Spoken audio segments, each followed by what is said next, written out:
We have not spoken before, but we want the government to take notice that we cannot remain silent for a longer time.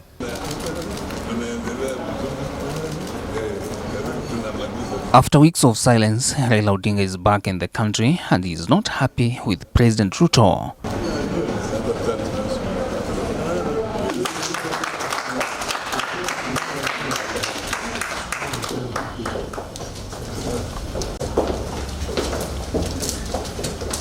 This one is not about the Odm. This is about the doctor strike. We have reviewed the fact that members of the 7,000 strong Kenya Medical Practitioners, Pharmacists and Dentists Union have been on strike since March 13th to demand better pay and working conditions. The strike has disrupted healthcare in the country's 57 public hospitals. We are of the view that the situation is moving from bad to worse, and soon we will have a full-blown crisis in which all health workers will don their tools. Already, clinical officers have joined. I therefore have a personal appeal to both the government and the doctors. After very wide consultations, I am convinced that the doctors and all other health workers currently on strike will be able to craft a return-to-work formula and resume duty if the government were to meet their demands halfway while negotiations continue.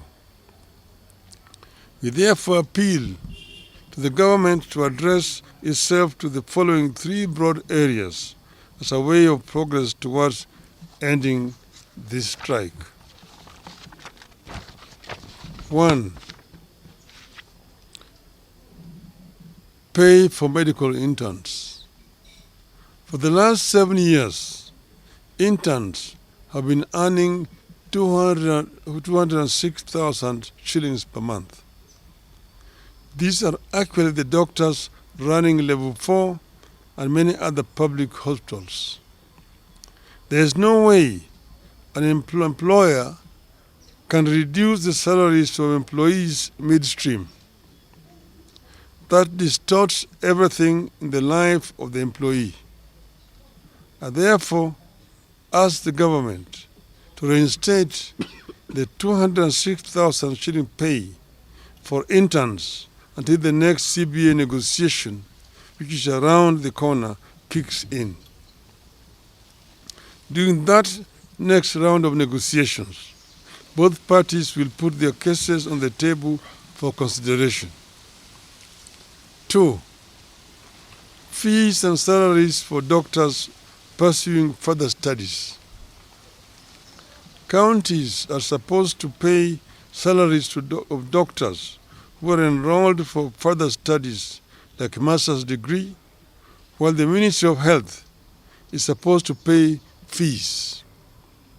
My understanding is that while counties have kept their side of the arrangement, the Ministry of Health has failed to do so since 2018. As a result, a number of doctors cannot complete their studies and graduate because of fees owed.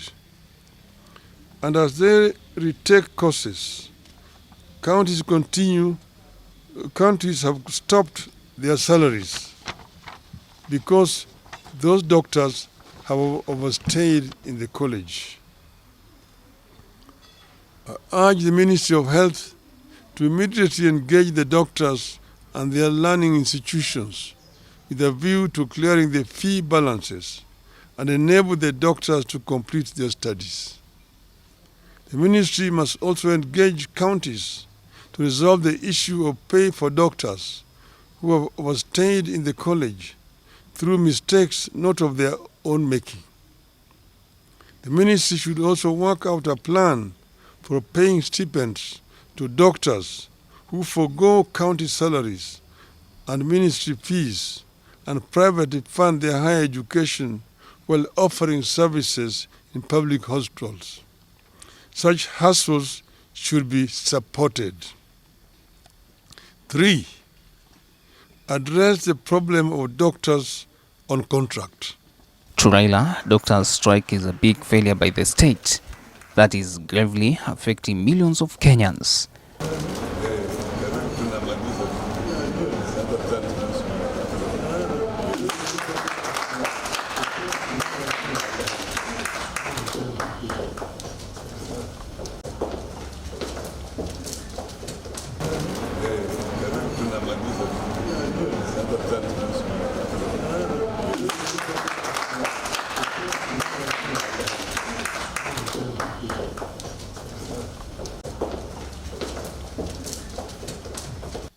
I have been shocked to learn that some of our high-end hospitals are hiring doctors on as short as a month, 2-month or 3-month contracts.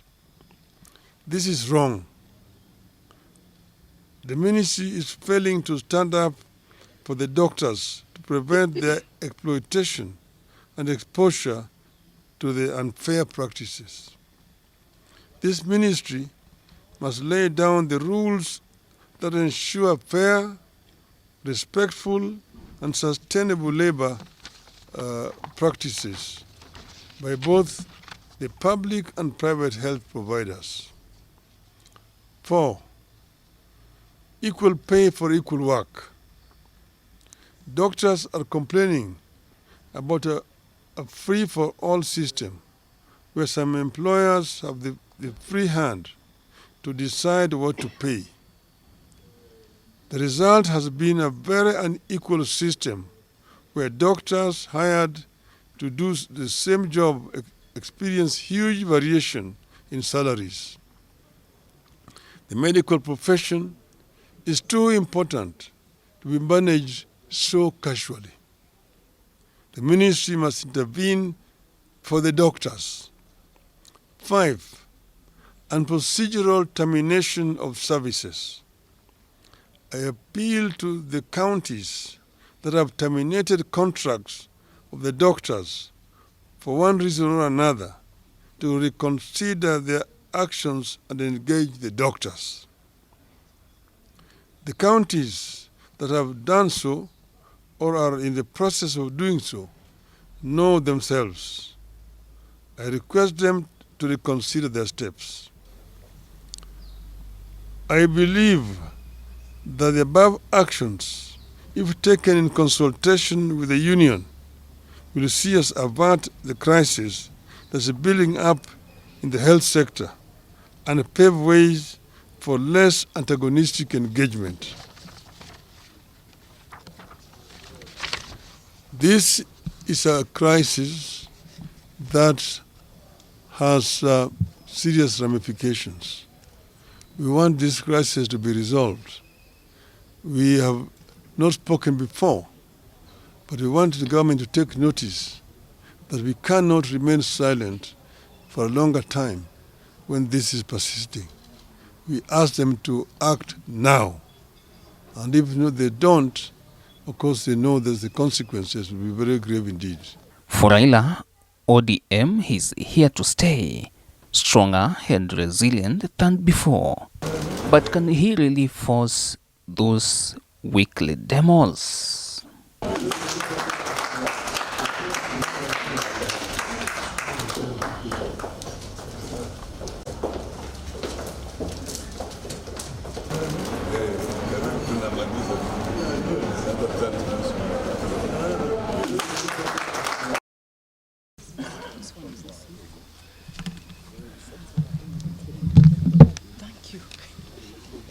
The NEC endorsed the report of the National Dialogue Committee, NADCO, as passed by the two Houses of Parliament and called for expeditious implementation of the recommendations made by the committee.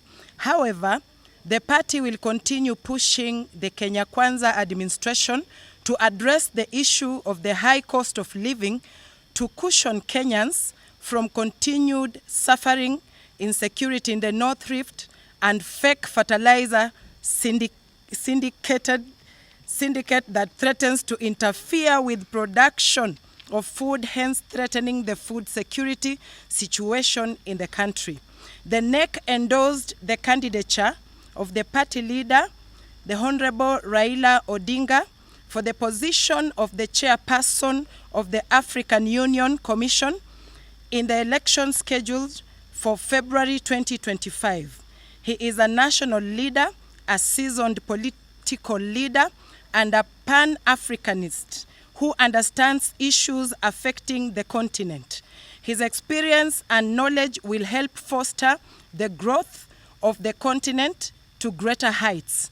ODM is united, focused, and strong under the leadership of Honorable Raila Odinga, and the NEC calls on party members and supporters to exercise sobriety and tolerance for the betterment of its stability. Just to mention that ODM has come up with a very innovative idea, and that is to introduce a council of elders, as have some political parties done, including some political parties in Tanzania. The council of elders is a group of elders who can be consulted, who are part of the party, who have wisdom, who have political experience, and they become part and core of a group with us as ODM. So very soon we'll be unveiling the Council of Elders for the ODM party, and I think this will help steer the party further into real growth. I think we're all looking forward to this very innovative action that we're going to take, and I think we continue to grow as ODM, the strongest party in Kenya. ODM is a party of order, rules and regulations. We usually have our consistent meetings of the National Executive Committee. So I'd like to read the communication from the meeting we've just had. The National Executive Committee, NEC, of the ODM party met today, Thursday, 11th April 2024, to deliberate on a number of issues concerning the party in the run-up to party activities scheduled for this month and the days to come. We also deliberated on matters of national interest, issues that affect the common mwananchi that require our intervention as a party. The party leader, the Right Honorable Raila Amolo Odinga, and the two deputy party leaders, Honorable Wycliffe Oparanya and Honorable Hassan Ali Joho, attended the meeting. The following are the resolutions. 1. We endorsed the new look 3-member National Elections Coordinating Committee, that is NECC, to replace the defunct National Elections Board, NEB, that was disbanded following recommendations of the National Executive Committee on September 6, 2023. The NECC will have devolved roles which will be executed at the county level by a 3-member County Election Committee, that is CECs. This is subject to resolution by the National Governing Council, NGC, scheduled for next week. 2. The National Executive Committee gave the nod for the rolling out of the grassroots elections in phases beginning April 27, 2024. We urge party members to participate in this exercise and elect officials who will steer the party to prosperity.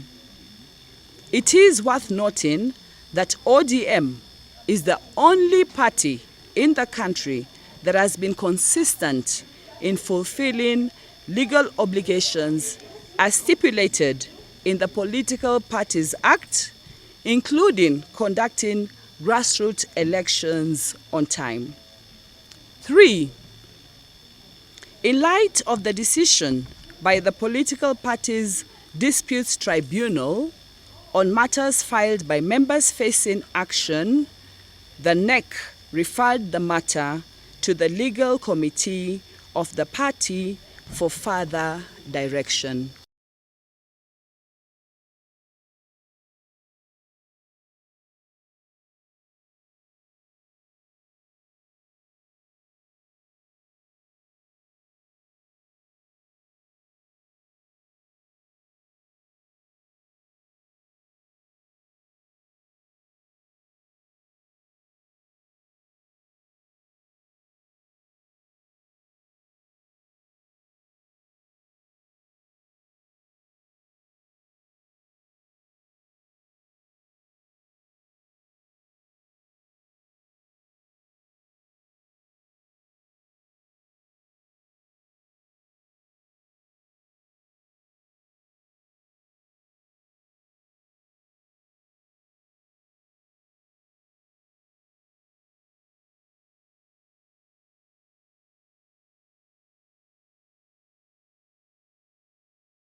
The United Democratic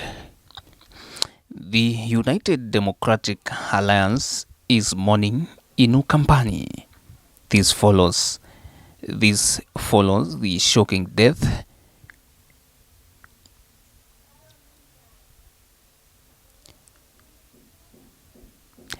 of the young, vibrant and visionary UDA leader in Matungulu.